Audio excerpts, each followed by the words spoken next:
안녕하세요. 저는 수원에 살고 있는 30대 중반의 여성입니다. 오늘은 제가 이혼을 하게 된 이야기를 들려드리고 싶어서 사연을 보내봅니다. 지금은 이혼을 했지만 저의 전 남편은 결혼하기 전까지만 해도 저에게 참 잘하는 사람이었어요. 물론 본인 주관과 고집이 약간 있어서 소위 말하는 것처럼 착해 빠지고 순둥이 같은 성격은 아니었습니다. 하지만 여자친구인 저에게만큼은 무슨 일이든 그리고 이유가 뭐가 됐든 언제나 져주는 사람이었어요. 본인이 남자니까 먼저 양보하는 게 늘 맞다고 생각했고 저를 위해서라면 못할 일이 없다고 말하는 사람이었죠. 얼마나 다정하고 자상한 성격인지 비가 오면 우산을 씌워주러 저에게 달려오고 눈이 오면 춥다고 겉옷을 챙겨오는 사람이었어요. 수진아, 춥지? 벌벌 떨고 있네. 내 잠바 무릎에 덮어. 오빠는 안 추워? 내가 이 옷 입는다 그럼? 난 괜찮아. 그리고 그 옷 주머니 한번 봐봐. 주머니에 뭐 있는데? 핫팩이네? 본인은 그렇게 더위를 타면서 추위를 많이 타는 저를 위해서 두꺼운 잠바를 가지고 다녔고요. 그것도 모자라서 양쪽 주머니에는 항상 핫팩까지 넣어 다니고는 했습니다. 오빠, 오늘 뭐 먹고 싶은데? 아침에는 뭐 먹었어? 아침에는 제육덮밥 먹었었는데 아무거나 자기 먹고 싶은 거 먹으러 가자. 제육 먹고 싶으면 또 먹어도 되고. 아니, 그래도 맨날 내가 먹고 싶은 것만 먹으러 갔잖아. 너가 먹고 싶은 게 내가 먹고 싶은 거야. 난 어차피 아무거나 다 잘 먹잖아. 음식점에 가거나 카페를 갈 때도 메뉴 선택은 제 몫이었어요. 친구네 커플들을 보면 말로 다 나열하기도 힘들 정말 사소한 것 하나하나로도 싸우더라고요. 예를 들면 데이트할 때 매번 상대방이 먹고 싶은 것 위주로만 먹는다든지 나는 다이어트를 하고 있는데 자꾸 뷔페를 가자고 한다든지 하는 것들이요. 저희는 적어도 그런 문제로 싸울 일은 없었습니다. 그때는 남편이 정말 하나부터 열까지 다 저에게 맞춰주고 있었거든요. 제가 저에게 무조건 맞추라고 한 것도 아니었어요. 그냥 본인이 제가 좋아하는 걸 하는 게 마음이 편하다고 하더라고요. 이 정도로 저를 아끼고 좋아하고 배려를 해주는데 당연히 저도 그 사람에게 잘해주려고 최선을 다했고요. 저희는 연애를 하는 내내 다툼이 뭔지도 모를 만큼 사이좋은 커플이었습니다. 그리고 횟수가 지날수록 이런 사람이라면 내 인생을 믿고 맡겨도 되겠다 싶은 생각이 들더라고요. 제가 그 사람과 결혼을 하기로 마음먹었던 건 그때쯤이었고요. 결혼을 하고 나서도 저희의 관계는 크게 달라진 것은 없었습니다. 각자 30년 넘게 자신의 삶을 살아왔던 두 사람이 살림을 합쳤으니 당연히 생활면에서는 많은 부분이 달라졌죠. 서로 다른 생활 패턴에 적응하거나 조율해야 할 것도 많았고요. 가령 남편은 소파 위에 누워서 TV를 보며 과자 먹는 걸 좋아했는데 저는 그 부분을 질색했습니다. 그리고 저는 밖에 나갔다 온 외출복을 입은 상태로 침대에 눕는 걸 너무 싫어했는데 남편은 어디든 바로 푹신한 곳에 눕는 걸 원하더라고요. 결국 저희는 남편이 소파 위에 누워서 과자를 먹는 대신 먹고 날 때마다 부스러기를 하나도 남김없이 터는 걸로 조율했어요. 외출복을 입은 상태로는 소파 위에만 눕든지 아니면 침대 위에 커다란 담요를 깔고 그 위에 눕는 걸로 합의를 봤고요. 와, 돌아서면 머리카락이 쌓이네. 우리 와이프 이러고도 대머리가 안 된 게 신기할 정도인데. 내가 아까 청소기 돌렸었는데. 그 사이에 또 떨어졌나 보다. 내가 다시 돌릴게. 물론 남편에게도 제가 있어서 불편한 부분은 많았을 겁니다. 제 머리가 워낙에 긴 편이라 빠지는 머리카락도 많았거든요. 방금 청소기를 돌려도 또 움직이는 동선을 따라서 바닥에 항상 머리카락이 쌓여 있더라고요. 거기다 남편이 남자친구이던 시절에는 밤늦게까지 게임하는 걸 좋아해서 주말 밤이면 언제나 게임을 하고 점심때까지 늦잠을 잤고요. 하지만 결혼하고 나서는 밤샘 게임은 금지였고 다음날 아침에도 적당한 시간에는 일어나서 저랑 같이 밥을 먹는 게 주말의 일상적인 풍경이 되었습니다. 혼자 살 때보다 당연히 불편해진 점들이 많아졌겠죠. 본인의 자유가 줄어들었다고 생각할 수도 있을 거고요. 여보, 이제 그만 일어나. 우리 오늘 나가서 브런치 먹고 요 앞 공원에 산책하기로 했잖아. 아, 나 너무 피곤한데 오늘만 늦잠 자면 안 될까? 저번 주에도 피곤하다고 해서 안 갔잖아. 진짜 미안. 알았어. 그럼 공원은 이따 오후에는 꼭 가는 거다. 알았어. 저도 모처럼 주말에는 남편과 함께하고 싶은 것들이 너무 많았지만 적당한 선에서는 포기하는 것으로 타협을 했습니다. 서로가 원하는 걸 100% 다 하면서 살 수는 없는 게 결혼이라는 걸 일찌감치 깨달았거든요. 본인이 원하는 대로만 살려고 한다면 상대방에게는 그것보다 더한 지옥이 없었을 테니까요. 그렇게 타협을 하고 서로 양보를 했다고 해도 불편한 점들은 많았을 겁니다.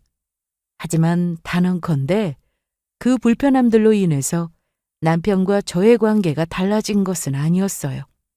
오히려 신혼 때는 결혼하기 전보다 사이가 더 좋아졌었다고 할 수 있었죠. 오죽했으면 그 사람도 저도 입만 열면 하는 소리가 결혼하기를 참 잘했다였거든요. 지금까지 저희가 살면서 잘한 일을 순서대로 나열해서 꼽는다면 이 결혼이야말로 세 손가락 안에 들어갈 일이라고 생각했겠죠. 당시까지는요. 결혼한 지 2년이 넘어갈 무렵쯤 남편은 아이를 낳고 싶다며 저를 졸라대기 시작했습니다. 하루가 멀다 하고 노래를 불러대더라고요. 남편은 원래부터 아이들을 너무 좋아하는 성격이었어요. 친구들이나 친척들이 낳은 아기는 물론이고 밖에서 데이트를 할 때도 주변에서 다가오는 아이들을 보면 금세 눈에서 하트가 나오고는 했습니다. 어제 영현이가 민수 사진 보낸 거 당신도 봤어? 얼마나 귀엽던지. 봤지. 진짜 귀엽더라고. 민수는 어떻게 안 본 사이에 또 큰 것 같다? 애들이야 하루가 다르게 크니까. 영현이 어릴 때랑 하는 행동이 빼다 박았어. 그래? 아가씨도 어릴 때는 개구장이었나?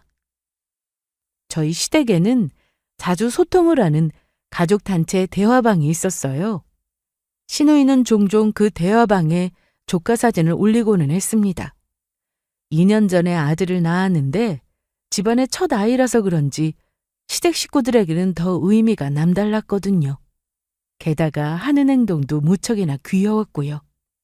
남편은 시누이가 조카 사진을 보낼 때마다 예뻐서 어쩔 줄을 몰라 하더라고요. 우리도 우리 닮은 아기 낳으면 이렇게 예쁘겠지? 생각만 해도 너무 좋지 않아? 예쁘게 하겠지. 그럼 기다릴 거 뭐 있어? 우리 하루라도 빨리 낳자. 그 문제는 벌써 이야기 끝난 거잖아. 아기는 조금 더 있다가 가지자고. 아이, 그러기는 했는데 나 아무리 생각해도 못 참겠어. 그때까지 어떻게 기다려? 남편도 저도 회사에서는 진급을 앞두고 있었습니다. 특히나 저는 과장 진급을 노리고 있었고요. 남자들이야 결혼과 출산 여부가 회사에서의 입지에 아무런 타격이 아니었겠죠. 하지만 저의 경우는 달랐습니다. 임신 사실을 알릴 때부터 회사에서 받을 눈치는 보지 않아도 뻔했어요. 출산을 하면 당연히 출산휴가를 써야 했으니 그 사이에 찾아올 업무 공백에 같은 팀 동료들이 싫어할 것은 당연했고요.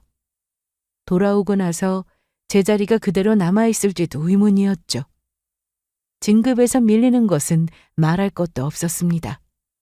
제 위에 있는 선배들 중 아이를 낳지 않은 사람들만이 진급 누락 없이 무사히 진급을 할 수 있었거든요. 이게 현실이었습니다.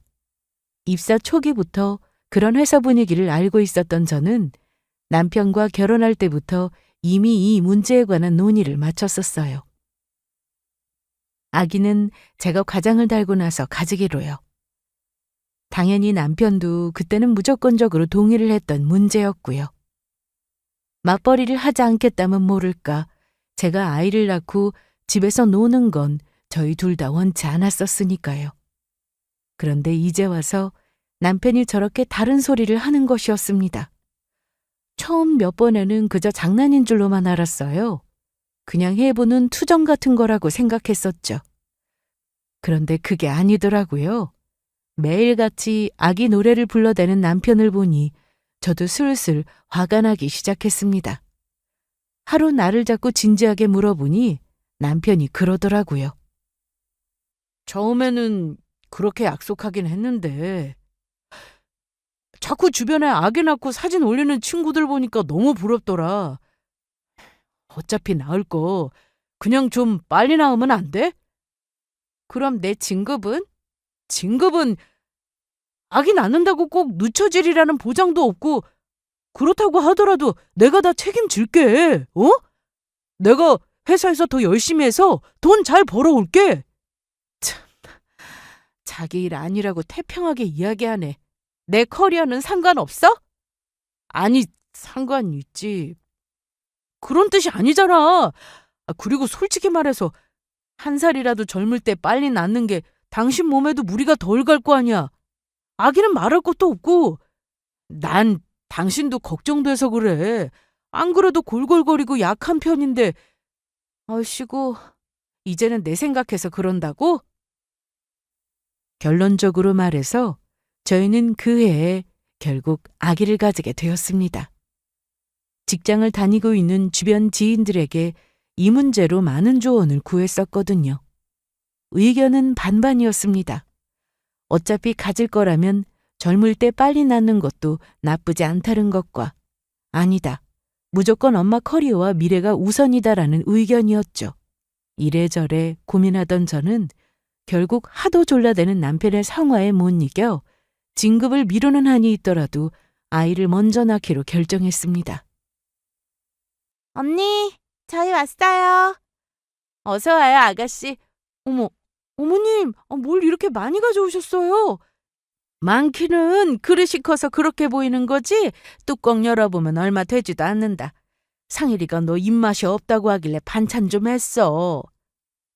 아유, 말도 말아요, 언니. 엄마가 며칠 전부터 얼마나 언니 걱정을 하던지. 안 그래도 몸도 약한데 입 더 심하게 하면 큰일이라고요. 안 그러셔도 되는데 너무 감사해요, 어머님. 다른 건 다 맞춰도 맞출 수가 없는 게 시댁 문제라던데.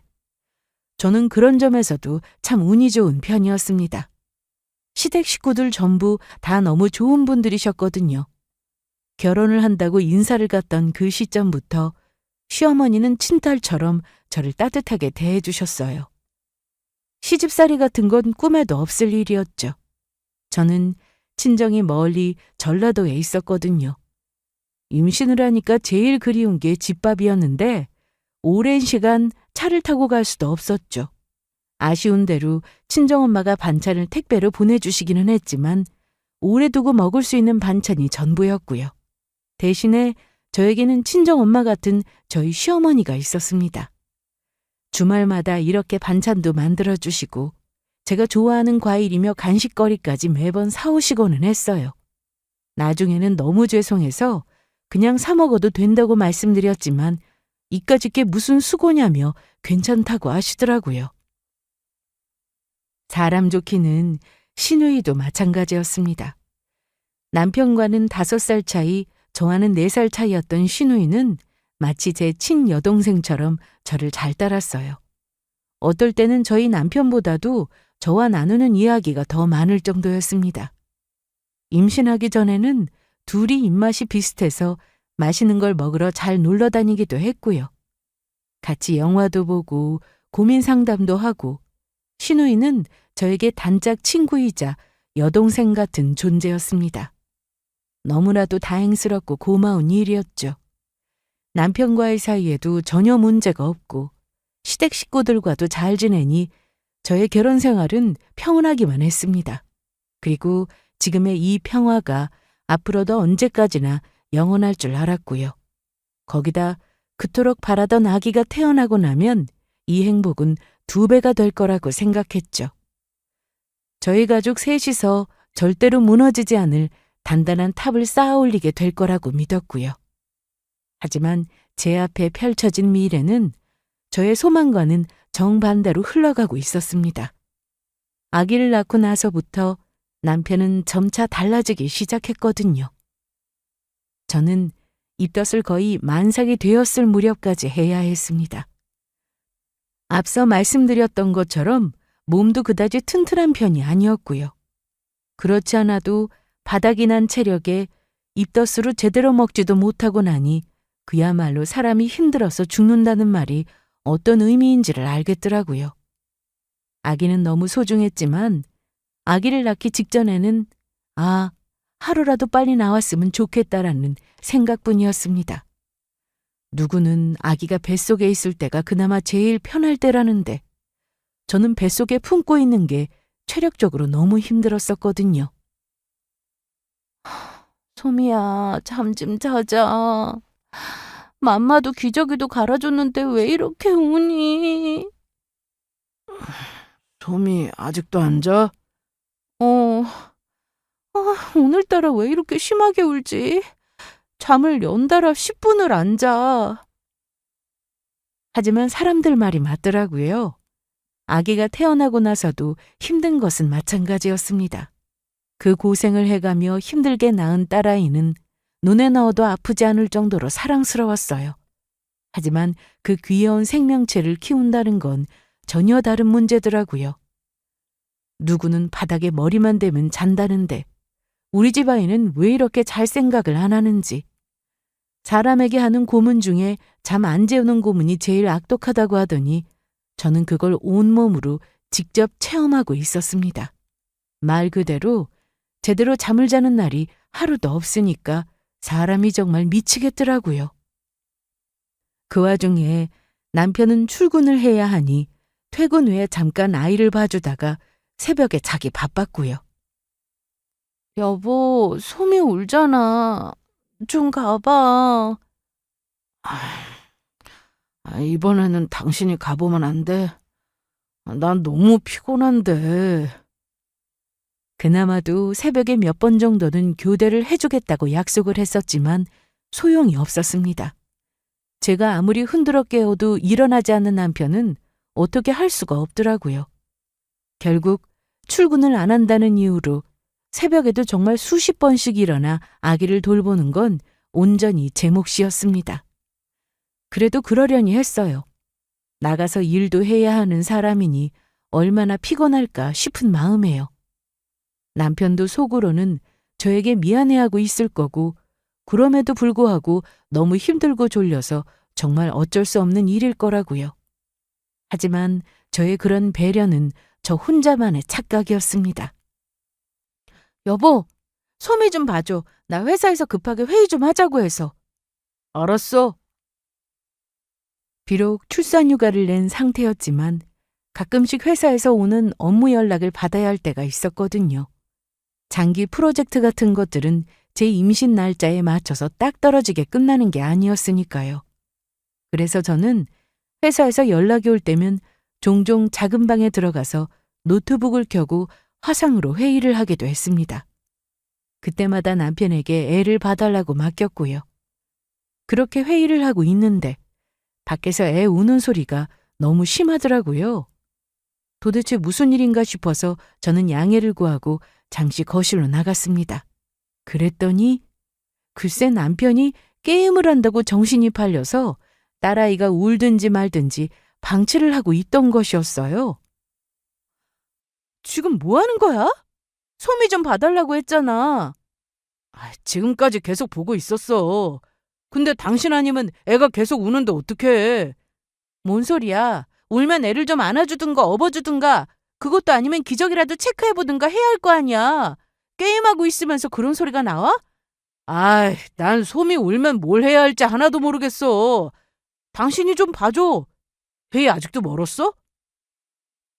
진짜 사람이 팔짝 뛰고 환장하겠더라고요. 남편은 아이를 제대로 돌보지도 못했고 그럴 생각도 없었습니다. 밖에서 일하니까라는 핑계로 한번 배려를 해주었더니 그게 점점 당연한 것이 되어버리더라고요. 저도 엄마가 처음이었는데 남편은 아빠가 처음이라는 이유로 아무것도 할 생각이 없었습니다.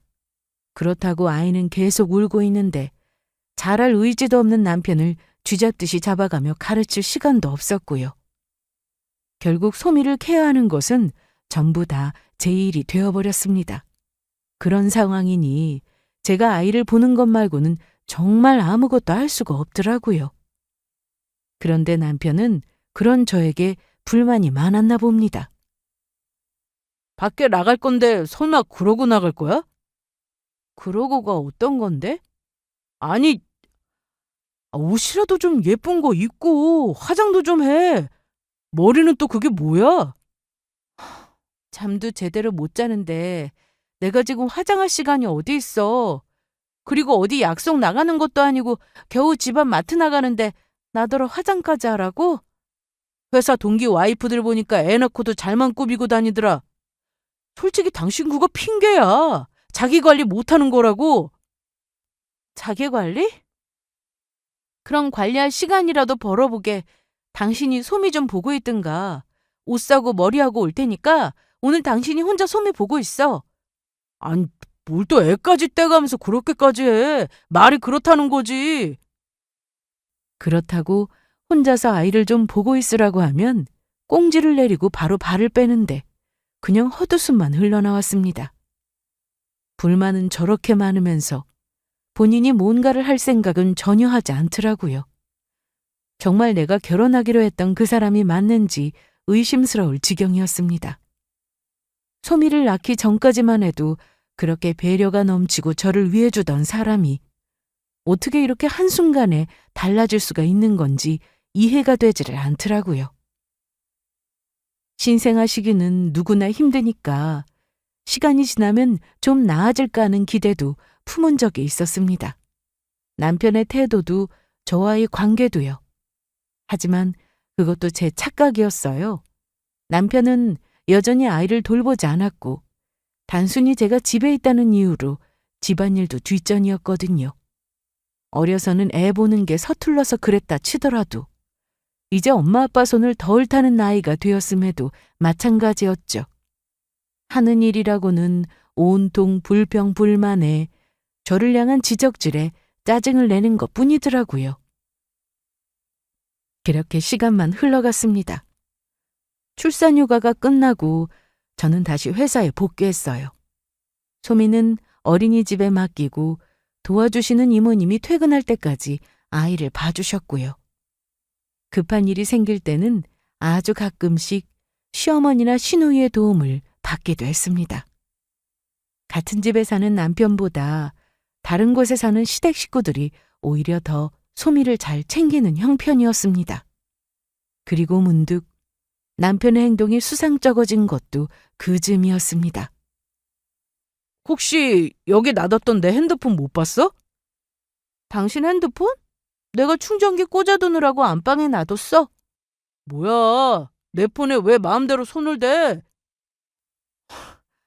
아니, 배터리 없다고 자꾸 옆에서 삑삑거리길래 충전기 꽂은 거지. 왜 이렇게 화를 내? 그게 화낼 일이야? 없어진 줄 알고 놀라서 한참 찾았잖아. 짜증나서 그러지. 다음부터는 허락 없이 손대지 마. 안 그러던 사람이 자꾸만 핸드폰을 분신처럼 들고 다니고 제가 본인 폰을 만지기라도 하면 미친 듯이 화를 내더라고요. 일단 제 앞에서 본인 폰을 잘 꺼내두지를 않았고요. 심지어 샤워한다고 화장실을 갈 때까지도 핸드폰을 들고 들어가는 거 있죠? 수상한 행동은 거기서 끝이 아니었어요. 야근에 회식이라며 매일같이 늦는 것은 일상이었습니다. 갑작스런 출장은 또 왜 그렇게 많아진 건지 연애 기간과 결혼 기간을 모두 합쳐서 남편이 이렇게까지 바쁜 모습을 보는 게 처음일 지경이었어요. 이건 뭐야? 못 보던 옷인데 새로 산 거야? 몇 벌 샀어, 세일하길래. 내가 옷 좀 사라고 해도 생전 관심도 없던 사람이 무슨 바람이 불어서 혼자 옷을 다 샀대? 회사에서 뭐라고 하더라고. 미팅도 많은데 옷 좀 바꿔 입으라고. 남편은 본인을 꾸미는 일에는 거의 관심이 없던 사람이었습니다. 취향이랄 것도 없었어요. 남편이 입을 옷을 사다 주는 건 거의 제가 하는 일이었거든요. 지금까지는 쇼핑을 하러 가서도 귀찮고 모르겠다며 저더러 알아서 사달라고 하는 게 대부분이었죠. 본인 옷 사이즈가 어떤 게 맞는지, 본인한테 잘 맞는 컬러가 뭔지도 모르는 사람이었어요. 그런데 하루가 멀다 하고 옷을 사재 끼고 있더라고요. 핑계도 다양했습니다. 세일을 하더라, 회사에서 시키더라, 친구들이 뭐라고 하더라 등등. 카드값에 찍히는 쇼핑액이 저보다도 훨씬 더 많을 지경이었습니다. 그때쯤 저는 슬슬 이상하다는 생각이 들기 시작했었죠. 여자의 직감이라고 할까요? 그 직감에 쐐기를 박은 것은 저에 대한 남편의 태도였습니다. 아기를 낳고 나서부터 저한테 좀 꾸미고 다니라며 그렇게 지적질을 해대더니 어느 순간인가부터는 그런 소리가 쏙 들어가 버렸거든요.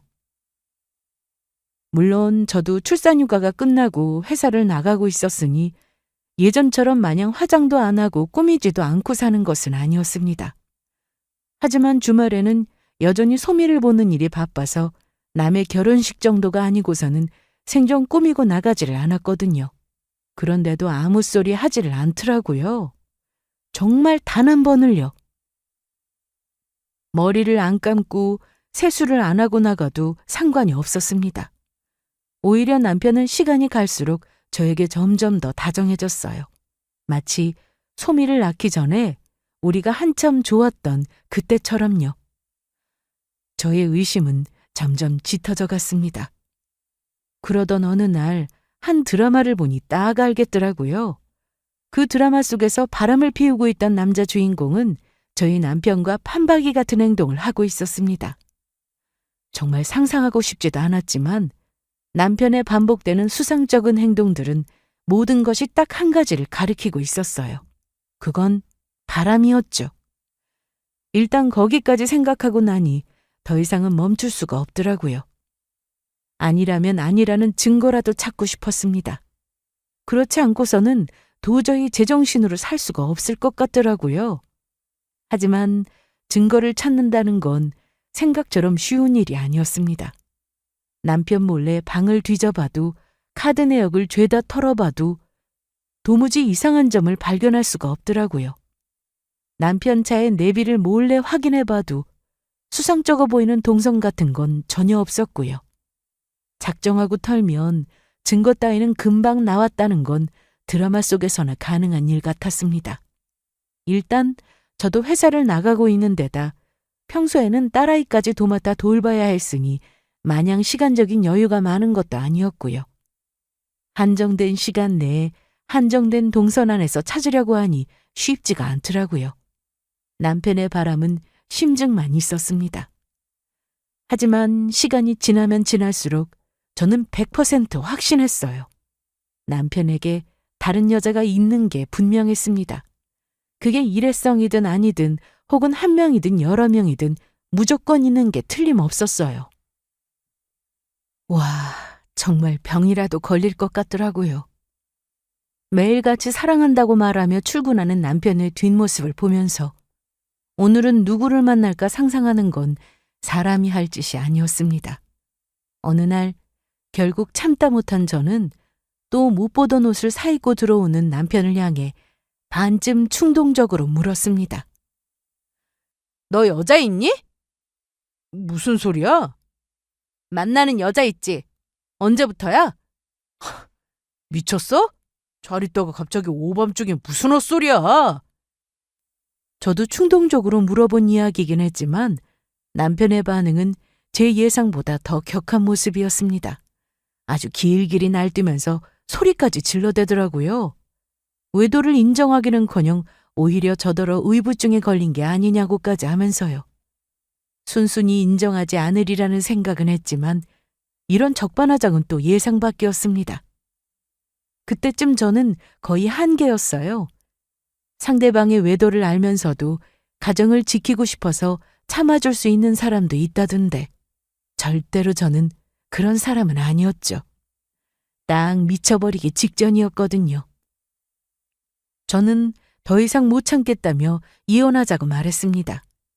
인정도 반성도 사과도 하지 않은 남편의 저 쓰레기 같은 모습을 보고 있자니 하루라도 더 빨리 갈라서는 게 그나마 제 정신건강을 지키는 유일한 길이겠다 싶었거든요. 이혼? 무슨 말 같지도 않은 소리야. 누구 마음대로 이혼을 해? 왜? 너도 이혼하고 대놓고 다른 사람 만나면 더 좋은 거 아니야? 무슨 다른 사람이야. 그리고 이혼할 거면 재산은 바라지도 마. 네가 먼저 요구한 거니까 양육비 뜯어낼 생각도 하지 말고. 알았어? 소미를 너한테 맡길 생각도 없었다만 애초에 너는 네가 키울 생각도 없었구나. 이혼을 하자고 하니 입으로는 싫다고 하면서 아주 좋아 죽더라고요. 옳다쿠나 하고 애만 데려가라면서 양육비도 재산분할도 없다는 소리를 청산유수처럼 읊어대는데 기가 막혔습니다. 아주 이 순간만 기다렸구나 싶더라고요. 시댁에서 이 사실을 알게 된 것은 순식간이었습니다. 너 진짜 생각이 있는 거야, 없는 거야? 이혼은 무슨 이혼이야? 자식까지 있는 마당에. 아이, 제가 이혼하자고 했어요. 저는 아무 소리도 안 했다고요. 네가 이혼당할 짓을 했으니까 하자는 거겠지. 소미 애미가 오죽했으면 저러겠어? 빨리 가서 잘못했다고 싹싹 빌어, 이놈아. 됐어요. 저도 만정 다 떨어졌어요. 시어머니는 이혼을 하겠다며 찾아온 남편의 등짝을 때리면서 뜯어말리기 시작하셨어요. 고집을 부리는 남편에게 미친 거 아니냐고 역정도 내셨고요. 그렇다고 달라질 인간도 아니었지만요. 저는 남편이 바람을 피운 게 확실하다고 말했습니다. 남편은 제가 의부증이라고 말했고 시어머니는 한숨을 푹푹 내쉬셨죠. 소미애미도 증거도 없다면서.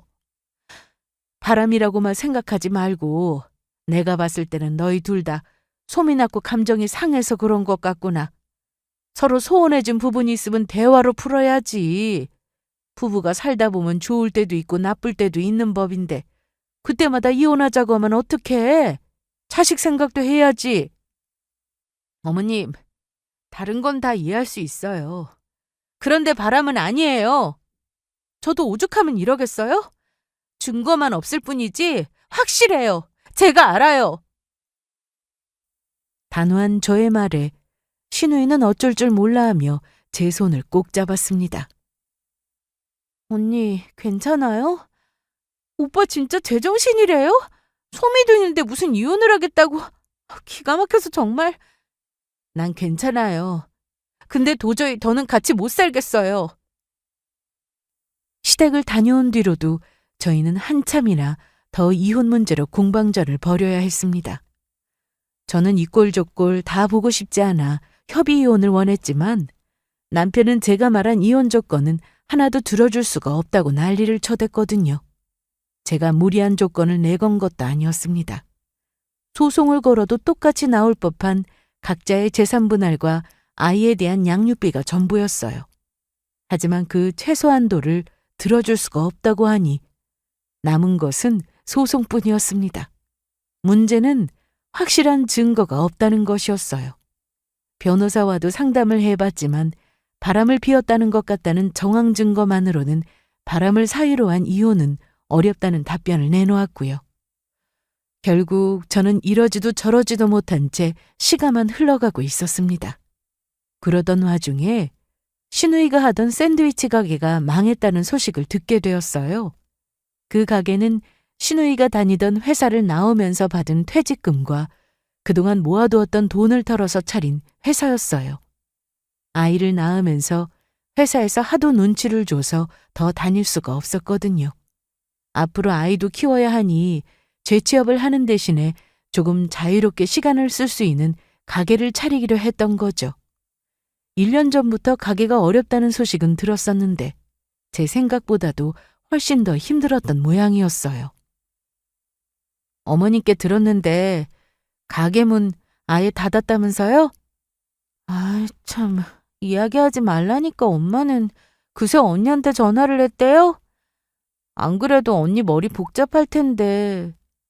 아가씨, 이제 어떡하려고요? 그러게요. 일단은 지금 사는 집 정리하고 빚부터 갚아야 할 것 같아요. 나머지는 차차 생각해 보려고요. 그렇지 않아도 시누이 내는 시매부까지 지금 일을 쉬고 있는 상황이었습니다. 시매부는 원래 택배 배달을 하고 있었는데 교통사고가 나서 목을 다치는 바람에 병원에 오래 입원을 해야 했었거든요. 퇴원한 지도 얼마 되지 않았고 바로 일을 시작하는 것도 무리라 최근에는 시누이 혼자서 벌어서 조카를 키우고 있는 상황이었습니다. 가게를 하면서 막판에 생긴 빚 때문에 전셋집까지 정리해야 한다니 대충 들어봐도 이만저만 심각한 상황이 아니었죠. 누구한테라도 하소연하며 털어놓고 싶었을 텐데 그 와중에도 본인 오빠 때문에 속상한 저를 배려해서 힘든 이야기는 참고 있었다니 그 생각을 하면 마음이 아팠습니다. 이튿날 아침 저는 출근길에 시누이에게 1,000만 원을 보내며 메시지를 남겼습니다. 큰 도움은 안 되겠지만 일단 제일 급한 일에 쓰고 갚는 건 여유 생길 때 천천히 하면 된다고요. 바로 전화가 걸려오더라고요. 언니, 갑자기 이게 뭐예요? 별것 아니에요. 그냥 급한데 써요. 당장 현금 쓸 일 많을 텐데. 아니에요. 이거 너무 큰 돈이잖아요. 우리 사이에 무슨 그런 걸 따져요? 가족이 힘들다는데 당연히 도와야지. 내가 오빠랑 이혼한다고 해서 우리도 남처럼 지낼 건 아니잖아요. 너무 고마워요, 언니. 고마워요. 시누이는 한동안 말을 잇지 못했습니다. 그러더니 잔뜩 잠긴 목소리로 고맙다는 말만 반복하며 전화를 끊었어요. 떨리는 목소리가 어찌나 짠하든지 한숨이 저절로 나오더라고요. 저에게도 적은 돈은 아니었지만 저 목소리를 듣고 나니 그 돈을 보내기를 잘했다는 생각이 들었습니다. 힘들다는 이야기를 듣고 마음에 걸려서 밤새도록 잠을 자지 못했었거든요. 남편이 미운 건 남편의 일이고 어쨌거나 시누이는 제 친동생처럼 지내온 사이였으니까요. 그런데 그날 퇴근 시간이 다 될 무렵 시누이에게서 메시지 한 통이 더 도착했습니다. 언니, 빚은 이걸로 갚을게요. 곧이어서 들어온 다음 메시지에 저는 하마터면 소리를 지를 뻔했어요. 다음 메시지는 사진 한 장이었습니다. 영화관으로 보이는 곳이었어요. 어떤 남자가 다른 여자를 무릎에 앉히고 뒤에서 껴안은 상태로 웃고 있더라고요. 저는 사진을 보자마자 입을 틀어막았어요. 그 사진 속의 남자는 제 남편이었습니다. 덜덜 떨리는 손으로 사진을 몇 번이고 확대해 보았지만 결과는 같았죠. 시누이에게서 전화가 걸려오더라고요. 언니, 미안해요. 엄마가 하도 말려서 말을 못했어요. 그럼 이거 알고 있었던 거예요? 네. 언니가 알기 전에 어떻게든 이혼은 막아보려고 엄마가 오빠 따로 불러서 정신 차리려고 몇 번을 이야기했는데도 소용이 없더라고요. 시누이는 미안하다는 말을 반복했어요. 우연히 영화관에 갔다가 둘이서 저러고 있는 걸 목격했었다고 하면서요.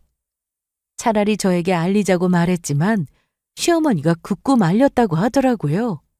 그 사진까지 제가 알게 되면 이혼 무조건 하게 되는 거라면서요. 증거를 못 잡으면 그것 때문에라도 제가 이혼을 하지 않을 거라고 생각하셨던 모양이었어요. 소미도 있는데 이혼은 말려야 하지 않겠냐고 하시면서요.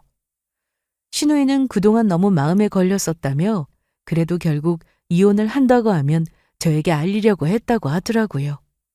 저는 한숨이 터져나왔습니다. 전화를 끊고 나서 다시 그 사진을 들여다보는데 그냥 웃음만 나오더라고요.